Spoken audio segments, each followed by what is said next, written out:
Bom dia! Hoje é terça-feira, 13 de junho e começa agora mais uma edição do Bom Dia Baixada. Eu sou Rogério Conde e hoje vamos juntos até às 9 horas da manhã. No programa de hoje vamos falar sobre política local e nacional com o vereador de Santos, Bruno Orlandi, do PSDB, e com o empresário João Vilela, que hoje é convidado especial como comentarista. Você que acompanha o Bom Dia Baixada pode participar do nosso programa pelo nosso WhatsApp 988779496. É só enviar sua mensagem de texto ou vídeo para a gente. Bom, Bruno, prazer tê-lo aqui no programa. Agradeço você ter aceito o nosso convite. Obrigado, Rogério, pelo convite. Um bom dia a todos que estão nos assistindo. É importante demais que a gente possa aqui divulgar as ações, falar um pouco da política local, da política nacional. Então eu que agradeço essa oportunidade. Ainda mais nesse momento conturbado do nosso país, né? Realmente o Brasil vive uma instabilidade política e econômica muito grande. É importante que a gente possa discutir isso junto com a população para possamos fazer diferente aqui na nossa cidade. Perfeito. João, prazer também ter você pela primeira vez aqui no programa. Uma satisfação tê-lo aqui nos nossos estúdios da Santa Cecília TV no Bom Dia Baixada. João, que é conhecedor, acho que de quase todos que acompanham a nossa programação, comentarista, está sempre atuante na cidade, um grande empresário também. É um prazer ter você aqui, viu, João? Obrigado, Rogério. Bom dia, Bruno. Bom dia a todos. Prazer estar com vocês aqui. E mais alguém, uma opinião instruída, João, que também é advogado, né, João? Isso. Já tem uma experiência importante na cidade. E para a gente começar, eu quero falar um pouco sobre o dia de ontem, Dia dos Namorados, e uma reunião do PSDB importantíssima. Eu acho que essa relação, acho que o PSDB escolheu o Dia dos Namorados para discutir a relação. Pois é. Né? Pensei exatamente a mesma coisa. Foram discutir a relação, uma relação que também anda bastante conturbada. Os dois, PMDB e PSDB, hoje, um depende do outro, né? O PSDB que tem o governador Geraldo Alckmin postulando uma eventual candidatura à presidência, o Aécio Neves precisando dos votos do PMDB no Conselho de Ética para não ser cassado, uma vez que provavelmente, caso ele seja cassado, deve ir para a cadeia, né? Então a gente tem uma relação de interesses. Bruno, você que vereador, articulador aqui na cidade, você acha que é um abraço de afogados, PSDB e PMDB? Então, Rogério, eu vejo da seguinte forma. Eu acredito que o PSDB tem que ter responsabilidade nesse momento. Aliás, qualquer cidadão público, qualquer cidadão, ainda que não faça parte da vida pública, tem que ter muita responsabilidade nessa hora. Por que eu digo isso? Muitas pessoas colocam sobre a estabilidade política ou econômica, sobre o que fez ou deixa de se fazer, mas o que eu acredito é que se teve ações erradas, o PSDB não pode fazer parte desse governo. Então você tem que fazer uma análise muito clara. Se há de fato um problema e se esse problema está configurado de fato, teve delito, não teve delito, mas se houver a comprovação, o PSDB não pode fazer parte disso. Agora, se ainda se está discutindo e nesse momento não há essa comprovação e dessa forma a diretriz nacional do PSDB entende, aí eu acredito que possa fazer parte, mas não de forma definitiva, porque se mudar os fatos tem que mudar o direcionamento. Ontem o PSDB fez essa reunião, a decisão por hora é que continua no governo, pelo menos foi o que a gente acompanhou, o senador José Serra que fez esse pronunciamento ontem no final da noite, mas deixou clara essa posição, que se tiverem novas mudanças ou novas consequências, o PSDB pode sair do governo. A minha grande preocupação é que a gente fique do lado correto da história. Não dá para que a gente tenha um governo que não faça o trabalho de acordo com o que a população precisa. O Brasil vive um clima de instabilidade política diferentemente das outras vezes. Hoje, a população, ela acertadamente participa muito mais da vida pública. Se nós pegarmos... Até porque pela tecnologia, pelas redes sociais, hoje, eu acho que acho que essa participação, né, é muito mais contundente, inclusive forma opinião, né? E como tem que ser? A gente analisa, eu fico imaginando aqui o caso do João, um homem sério, trabalhador, advogado da cidade, mas empresário, e ele fica à mercê de toda a economia, fica à mercê de tudo que a política traz como consequência, ter funcionários... Eu concordo com essa posição, mas eu queria saber do João. João, você não acha também, até porque eu acho que na política existem os bons e maus políticos, como existe no direito, lugar, na engenharia, claro, na medicina. Eu aqui em algum momento fiz uma crítica à classe médica e estou sofrendo até processo por isso. Então, eu acho que existem os bons e maus em todas as profissões. Agora, você não acha também mesmo, com essa posição toda colocada por você, mas a questão das reformas que precisam ser feitas, principalmente a da Previdência e a reforma trabalhista, você acha que esse comprometimento vale a pena? Vou dar um exemplo. Eu sou um deputado federal, um congressista do PSDB. Eu não estou envolvido na questão de Lava Jato nem nada, mas eu estou comprometido com as reformas que são necessárias para o país. Como que fica esse político? Vamos por partes, né, Rogério? Veja, tem bons e maus em todas as áreas, sem dúvida nenhuma. É que a política é um campo fértil para os maus também, porque tem muito poder. Onde tem poder, você acaba tendo um campo fértil para fazer algumas coisas erradas e essa consequência vai para todos, não só para ele, mas para todas as pessoas. Esse casamento está um casamento realmente muito difícil. O casamento do PSDB com o PMDB é um casamento de conveniência, troca de alguns cargos, de poder para variar, sempre essa questão na política. E o PSDB talvez esteja embarcando num barco bem furado, esse que é o grande problema. É uma batalha por dia, essa questão do governo conseguiu agora no TSE, uma batalha apertadíssima, de uma forma que todos viram que foi uma forma extremamente duvidosa. Né? Difícil para o grande público, é difícil você separar os processos. Sim, né? exatamente. Você fala, olha, isso que ocorreu é um fato, mas ele aconteceu indo à sua pergunta, depois do processo. Essa questão realmente, nós precisamos de uma reforma trabalhista, sem dúvida nenhuma. Eu acho que não há ninguém que tem uma empresa, que controle ou que conheça o mínimo do mercado, que não veja que é necessária uma reforma trabalhista. Nosso sistema trabalhista, ele é muito, muito, muito perverso com o trabalhador. Ele é mais perverso com o trabalhador que com o próprio empresário, por incrível que pareça falar isso. Por que eu falo isso? Porque hoje há um desemprego muito grande. O desemprego é reflexo também do sistema trabalhista que nós temos hoje. Prejudica principalmente o trabalhador. A falta de uma flexibilidade maior na relação de trabalho, ou então o empregador ele evita dar algumas benesses que ele vai ter que manter aquela benesse para sempre. Então ele poderia, a certas horas, fazer algumas coisas melhores. Evita, às vezes, até de contratar mais gente. Justamente. Então, justamente, a única forma de melhorar salário, o trabalhador quer, não é penduricalho. Uma coisa que eu aprendi durante o tempo é que o trabalhador não quer penduricalho, ele não quer direito a isso, aquilo outro, que não te dá realmente consistência. Ele quer salário no final do mês, ele quer dinheiro no final do mês. Sim. Não adianta de colocar esse monte de lei e no final das contas ele quer salário. As conquistas. São conquistas que algumas são importantes. Eu sempre falo a questão do 13º salário. Não existe um 13º salário. É uma enganação que ninguém fez a conta até hoje e todo mundo acha que tem. É uma diferença que você deixa de pagar durante os meses. Quem recebe por semana, por exemplo, aí sim, se você pagar toda semana para o funcionário, aí sim ele recebe 13º salário. Mas na regra que nós temos hoje do salário, é a diferença que você deixou de pagar durante o ano. Então, são algumas questões hipócritas que as pessoas não calculam, ou não sabem calcular, ou não têm noção de como funcionam. Que de alguma forma travam o mercado. Trava o mercado. A grande questão é assim, a única forma de você receber bem e não ter desemprego é ter oferta e procura. É no mundo inteiro assim.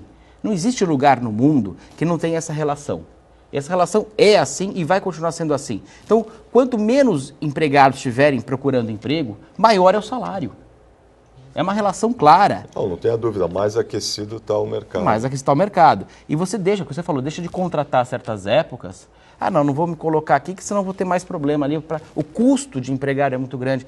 A Previdência é uma coisa absurda que nós temos no Brasil. O cálculo, estava ouvindo agora, antes o Pardal falando, que foi meu professor de direito previdenciário, inclusive, fantástico. O Pardal conhece muito de Previdência. Bastante. Mas não tem jeito, nós temos que mudar esse sistema previdenciário. A questão da reforma é só uma. Alguém acha que está bom? Está bom hoje o sistema trabalhista? É bom hoje? Talvez para alguns sejam, né? Talvez sindicatos sejam. Eu acho que hoje é unânime. Previdência está bom? Não está bom. Para alguns está. Atualmente está bom para alguns. Se você pensar que na iniciativa privada, nessa regra geral que nós estamos, a grande maioria da população está, a média salarial é R$ 1.200, essa é a média, R$ 1.200, R$ 1.300 é a média salarial.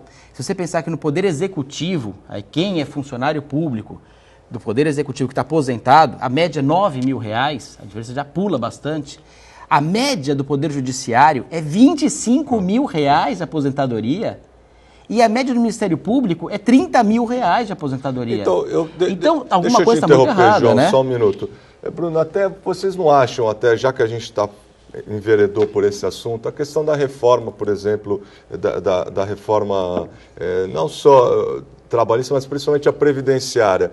Vocês não acham que ela foi mal explicada para a população? Porque se nós tivéssemos, ou não só mal explicada, de repente, com uma estratégia equivocada. Se nós tivéssemos, inclusive, dividido a reforma do setor público, do setor privado, será que não teria emplacado melhor? Porque hoje o nosso rombo, 70% praticamente vem do setor público. Que tem esses salários, que tem as aposentadorias maiores e tudo. Quer dizer, se nós tivéssemos apresentado à sociedade, se o Congresso tivesse apresentado à sociedade uma distinção na reforma, será que isso não teria ganho, de repente, um apoio maior e até um apelo maior para essas mudanças? Eu quero escutar do Bruno, porque ele, como vereador, essas discussões devem ser debatidas constantemente na Câmara. Sim, sempre são, Rogério. Eu não tenho dúvida, que eu concordo aqui com o João, que houve uma falha de comunicação muito grande, tanto na reforma trabalhista quanto na previdenciária.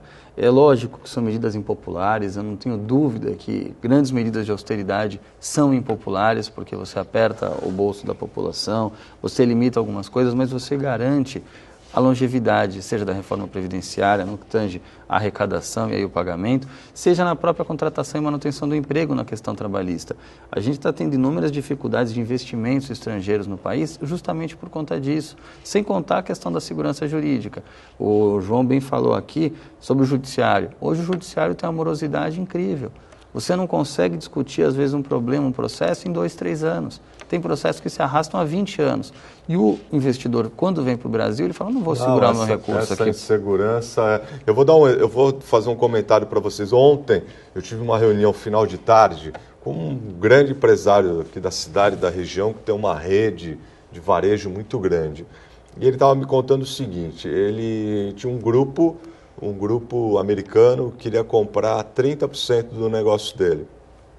Estava tudo certo, né? Ele estava contente, porque ia ser uma injeção de recursos de capital importante para expandir os negócios, tudo. Ele se estruturou para esse momento. Na hora que ia concretizar, estourou essa última confusão toda.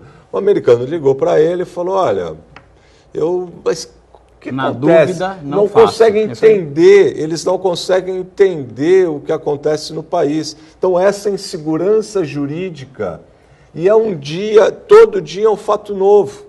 Negativo. E para o estrangeiro, por mais que ele tenha diversificado as suas ações e tenha em outros países, a insegurança jurídica leva a tal ponto de eles hoje, isso palavras do meu amigo, acharem que o Brasil está virando uma Venezuela. Não, alguns pensam isso, inclusive, mas tem uma palavra que a gente tem que pensar no mercado, e o mercado funciona nessa palavra, os relacionamentos funcionam nessa palavra, os relacionamentos amorosos funcionam nessa palavra, as famílias funcionam nessa palavra, que é confiança. O mercado só vai onde tem confiança, você só vai colocar o seu dinheiro, você não colocaria seu dinheiro num banco que você não tem confiança, você não faria alguma coisa num lugar que você não tem confiança, você não produz nada numa cidade que não tem confiança.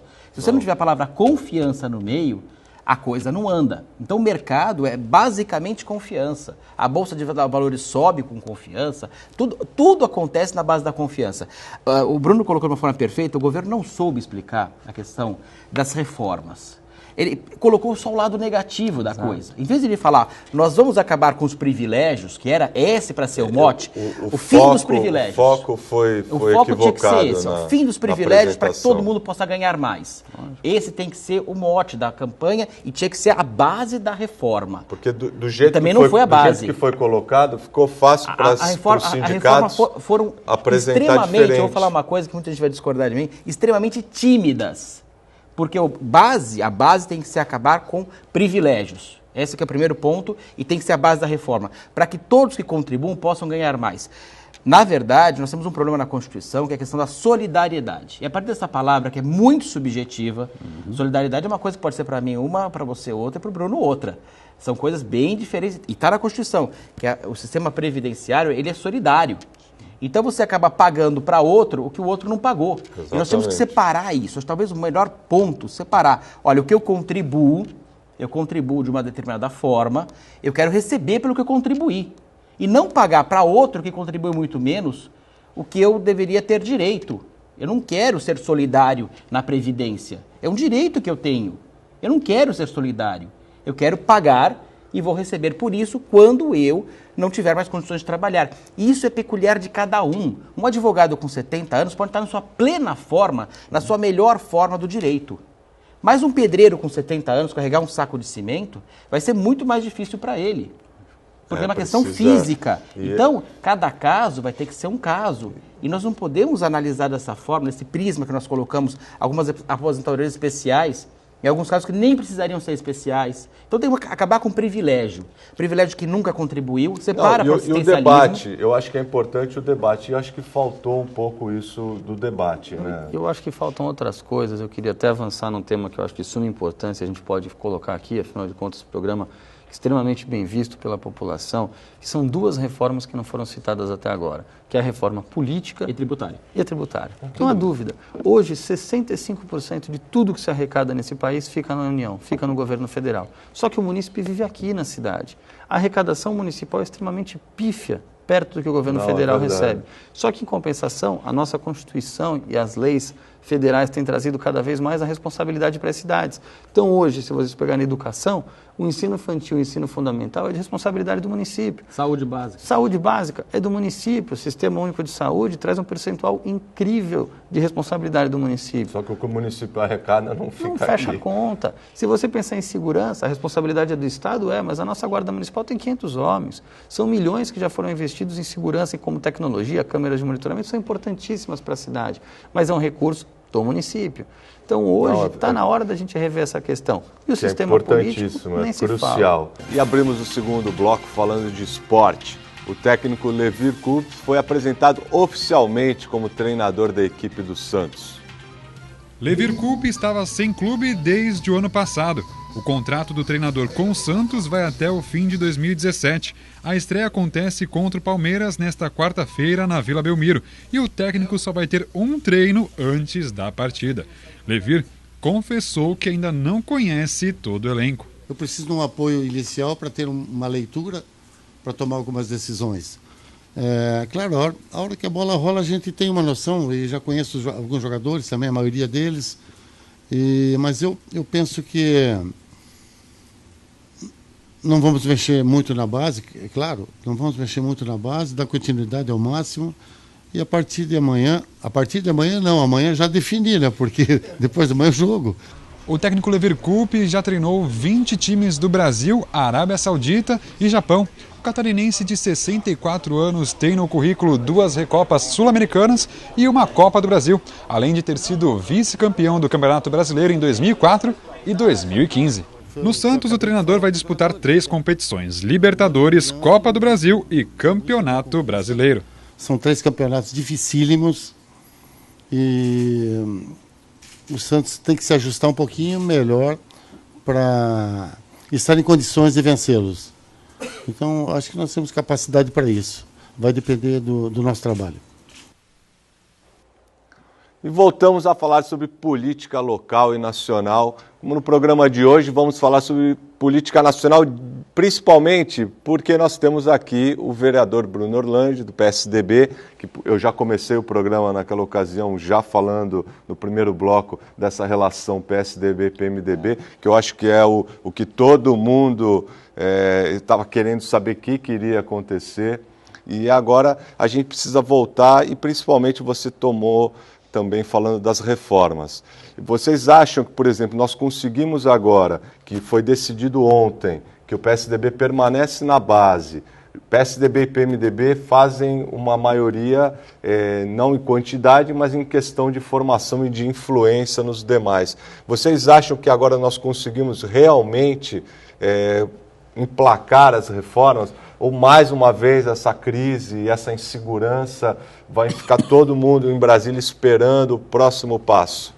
Eu acredito que vai ser muito difícil a previdenciária. O trabalhista acredito que passe, mas, porque não é PEC, a PEC precisa de muito mais quórums, inclusive, então vai ser muito complicado essa questão de passar a Previdência. Realmente a reforma previdenciária está muito mal vista, a população foi mal feita, como a gente falou no último bloco, a parte de mostrando o que deveria ser feito. Então as pessoas falaram, olha, você vai precisar se aposentar, vai precisar de 50 anos para você se aposentar, você vai se aposentar nunca e você vai pagar muito. Quer dizer, então isso não tem sentido.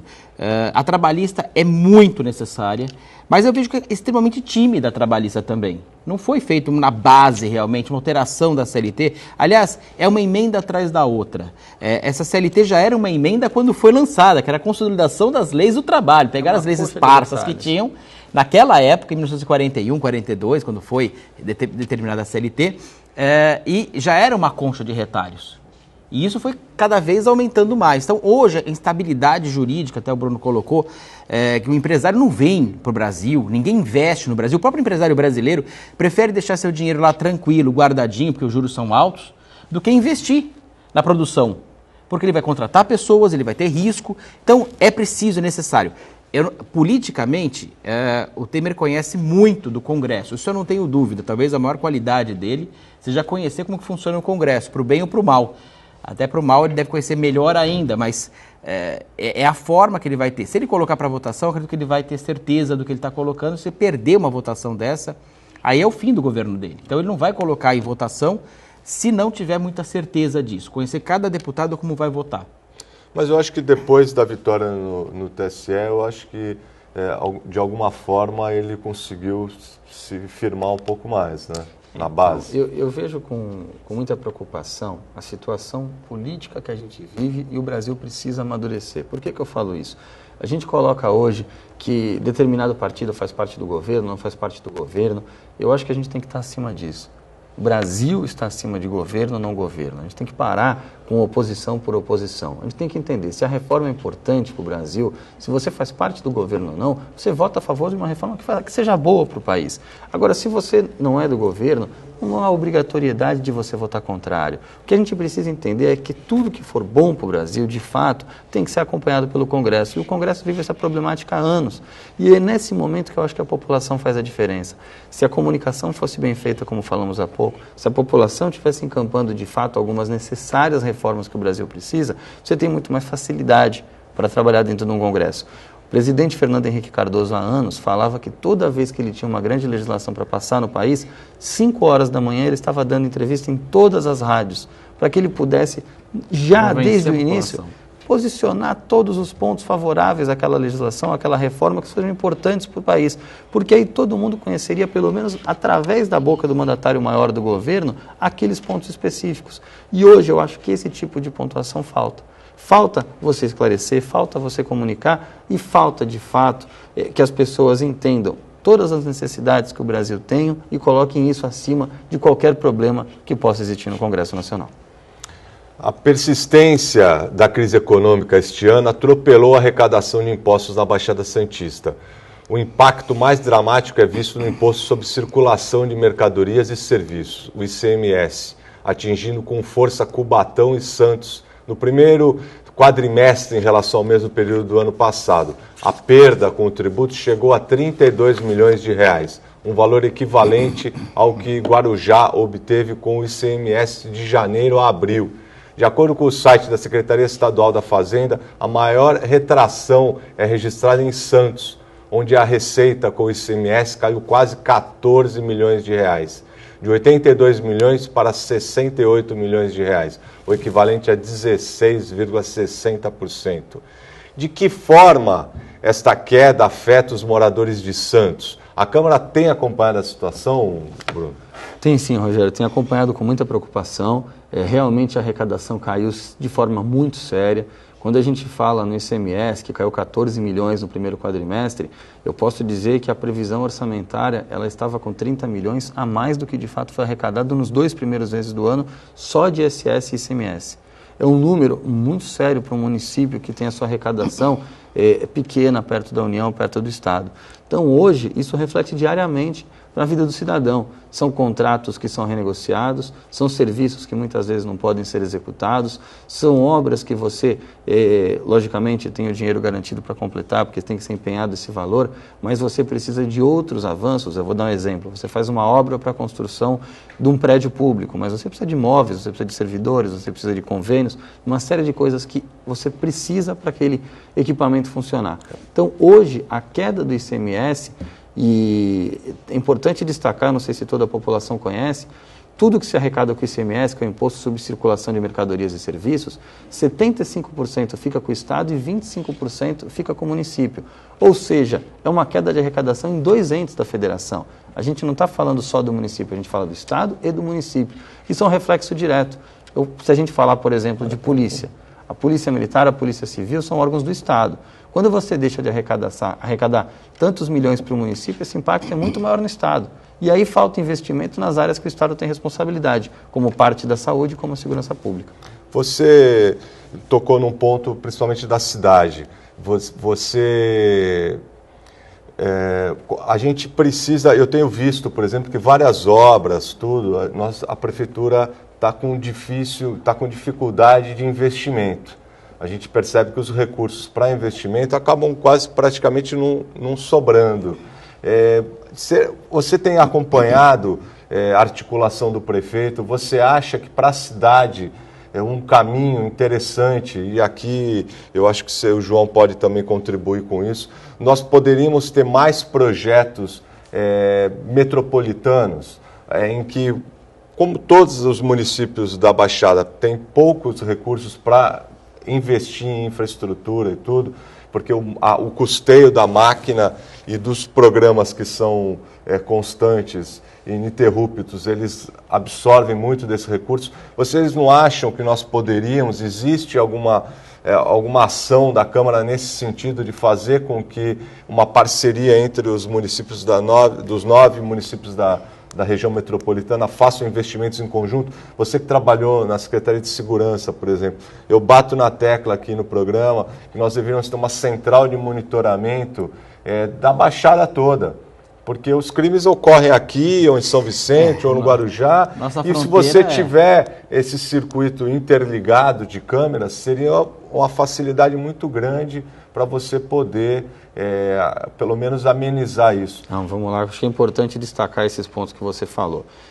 Antes de mais nada, a gente falou da falta de recursos. 95% de tudo que se arrecada no município, ele é gasto com folha de pagamento e custeio da máquina. Ou seja, sobram menos de 5%, 95 ponto alguma coisa, menos de 5% para investimento. Então, é humanamente impossível você investir com tão pouco recurso no município. Você precisa de parcerias, sejam elas metropolitanas, estaduais, federais, convênios com alguns entes ou parcerias públicos-privadas que vocês consigam fazer esse investimento. Então, faça a seguinte análise. Hoje, inúmeras obras no município vêm de recurso até da iniciativa privada, com taxas com o Ministério Público, onde você pode garantir a construção por meio desse recurso.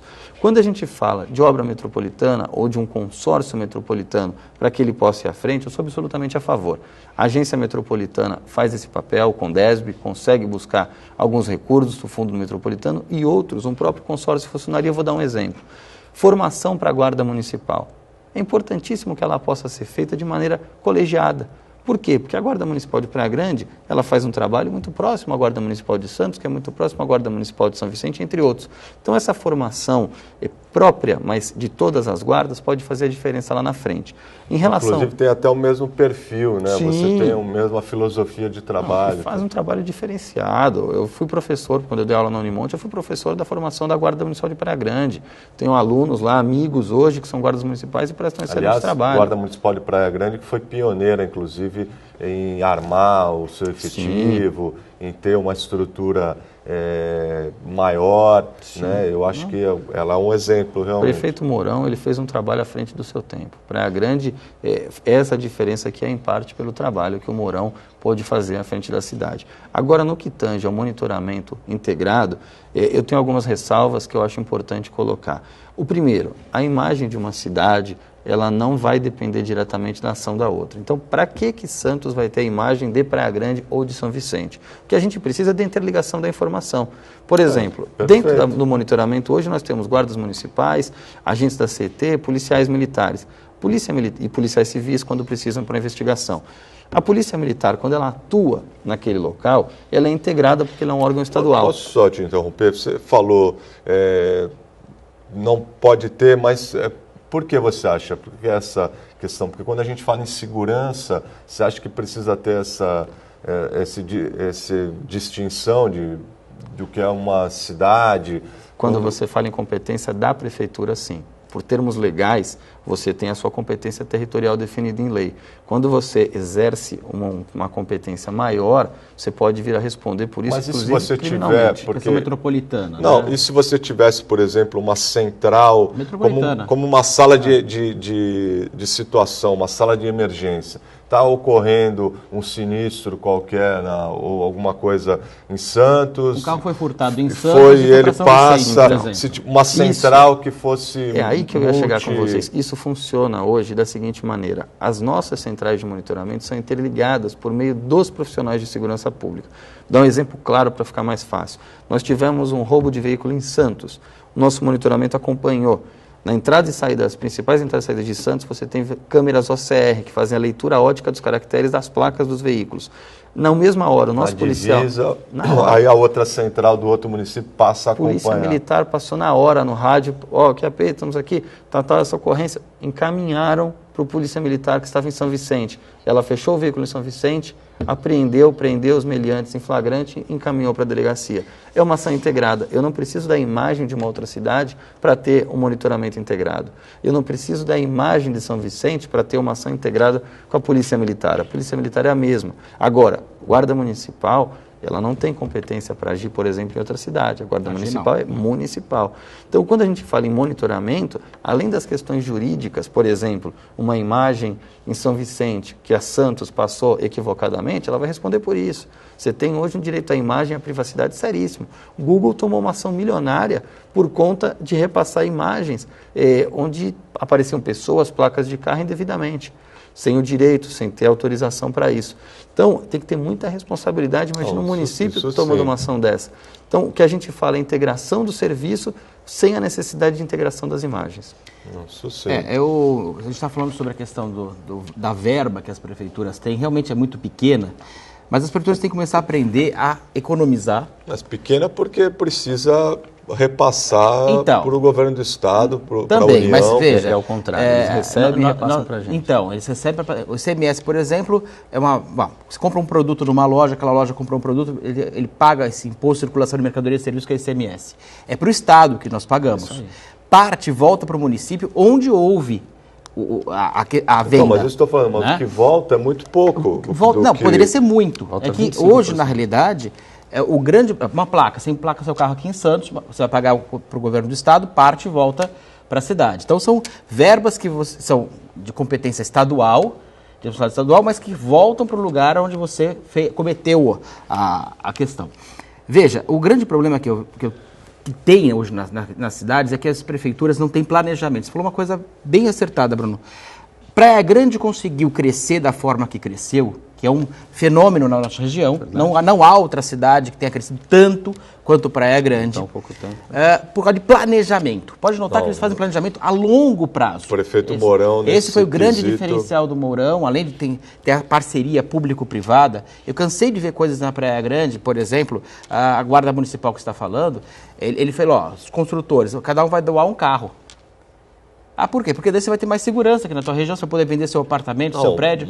A cidade com uma das maiores quantidades de câmeras do país. Sem dúvida. Tem problemas muito graves? Tem, mas melhorou muito, mas muito Praia Grande por planejamento. Ele sabe o que ele quer daqui a 20 anos na Praia Grande, tem essa previsão na Praia Grande.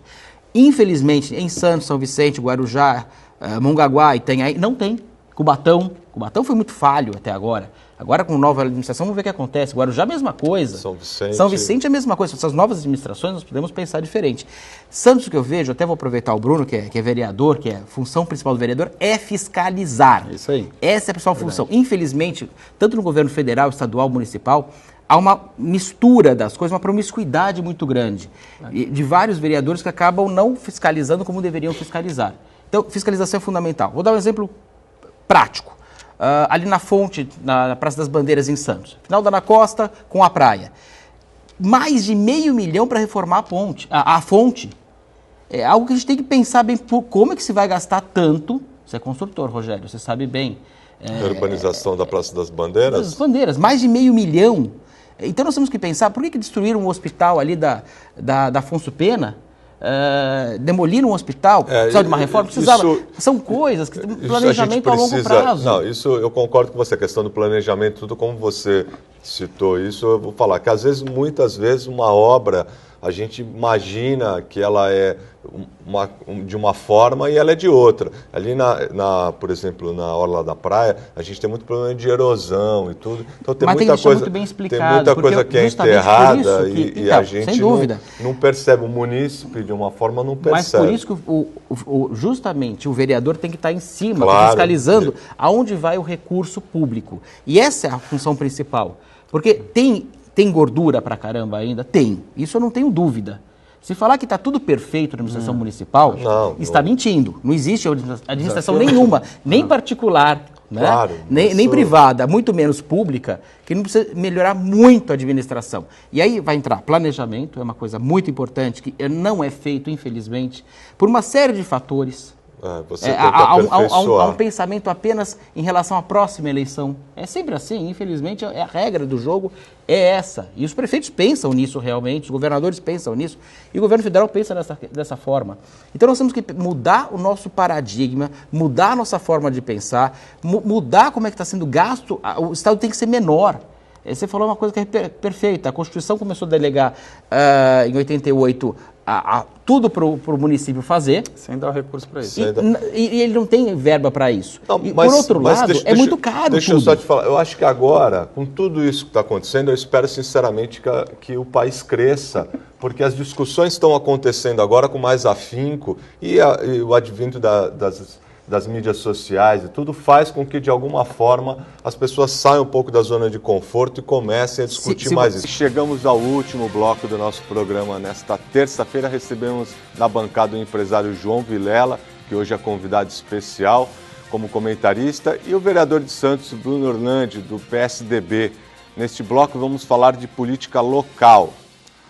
Bruno, no fim do mês passado você esteve reunido com os membros da Comissão de Direito Tributário na OAB de Santos, na audiência que teve como principal tema o bloqueio da rodovia dos imigrantes aos moradores da Baixada Santista nas operações 2x8 da Ecovias. O que ficou decidido? Então, Rogério, nós nos reunimos junto com a Comissão da OAB de Direito Tributário para debater o sistema que a Ecovias implanta praticamente em todo feriado mais prolongado, que tem um grande fluxo de veículos, que é o 2x8. A famosa operação subida. Isso atrapalha muitos municípios de Santos que retornam de viagem, que precisam utilizar a estrada. Isso implica em diversos problemas. Um deles é a demora na volta para casa. O outro é que você paga o mesmo pedágio com ofertas de serviço diferentes. Não dá para dizer que a Anchieta é o mesmo serviço ofertado que a imigrantes. e você paga o mesmo pedágio quando acontece esse tipo de coisa. Então, o que foi decidido dentro da OAB é que nós, na Câmara Municipal, faremos uma comissão especial de vereadores, eu já propus isso, para que a gente possa debater junto com a população esse problema que envolve o nosso fluxo de veículos no sistema Anchieta Imigrantes.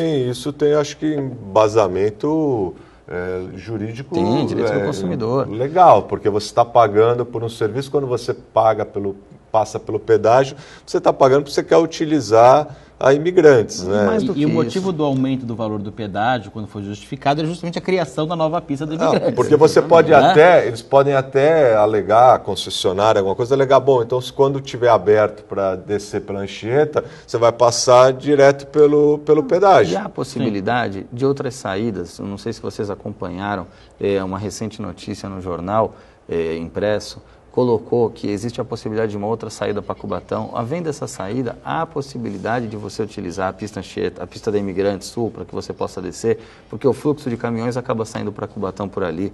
Há um outro problema em relação ao visibilímetro. Anchieta Imigrantes possui 3 visibilímetros no que tende aos comboios, quando você tem serração. Um deles é o maior problema de todos, é onde tem a maior concentração. Só que a parada é na Praça do Pedágio. Então deveria ter uma outra parada, numa outra praça, que você possa travar os veículos ali sem prejudicar o fluxo inteiro. Quantas pessoas não descem a serra e falam, caramba, estava com comboio, mas de fato não tinha serração, eu não vi serração. É por conta destes visibilímetros que acabam trabalhando em conjunto. Então, se a gente conseguir unir forças junto com a Ecovias, que nos tratou muito bem, nos recebeu muito bem, se a Artesp conseguir avançar na questão da legislação sobre a descida de vans, de fretados, se pensou em alguma ação efetiva? Sim, a Ecovias estava presente nessa reunião da OAB e eu estive junto à Ecovias. Ela deu algum prazo para Não, ela respondeu alguns questionamentos e agora a gente está indo de uma forma um pouco mais incisiva para que a gente possa, de fato, ter algumas mudanças.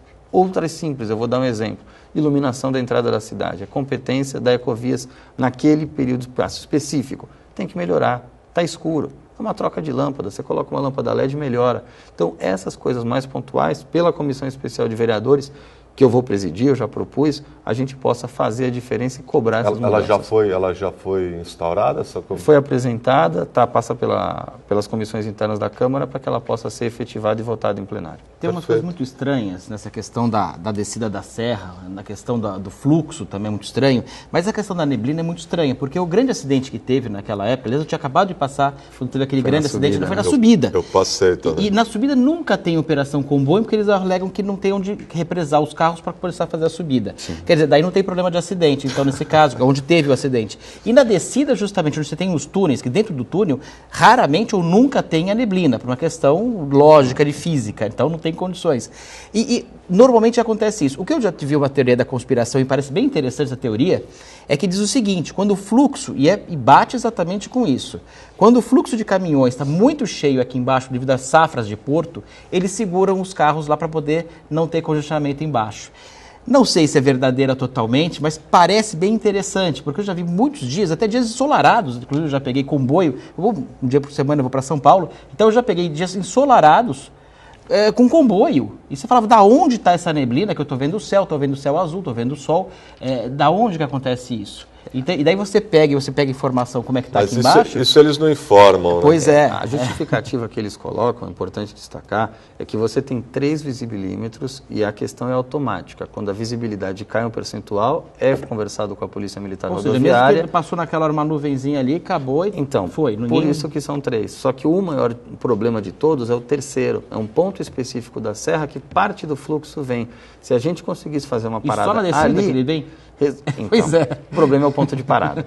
E aí é a terceira situação. Aí não tem sentido, né? Mas tudo isso, inclusive, João, convido o Rogério, que possam estar presentes, vai fazer uma audiência pública para combater, para conversar sobre isso, para que a gente possa avançar. E, obviamente, se estiverem presentes lá, a gente pode trabalhar esse conjunto. Eu acho que é importante até que, assim que dê continuidade aos trabalhos, tudo, você volte aqui no programa para a gente poder estar falando mais sobre isso. João, a gente vai precisar terminar, infelizmente, quando a conversa é boa, ela flui tanto que a gente acaba ficando querendo conversar mais, mas o tempo é curto. Amanhã a Nathalie vai estar de volta e vai falar sobre a produção de energia alternativa e seus avanços. Se você tem alguma pergunta, já pode enviar para o nosso WhatsApp, assim ela já vai se preparando, já vai, porque é mais um assunto interessantíssimo. Não esqueça também de curtir a nossa fanpage no Facebook, onde você encontra todos os nossos vídeos, e nossa página no Instagram e no Twitter. Durante todo o dia você pode ficar também muito bem informado sobre tudo o que acontece na região e no mundo, acessando o Santa Portal. Eu vou voltar no feriado. Até lá!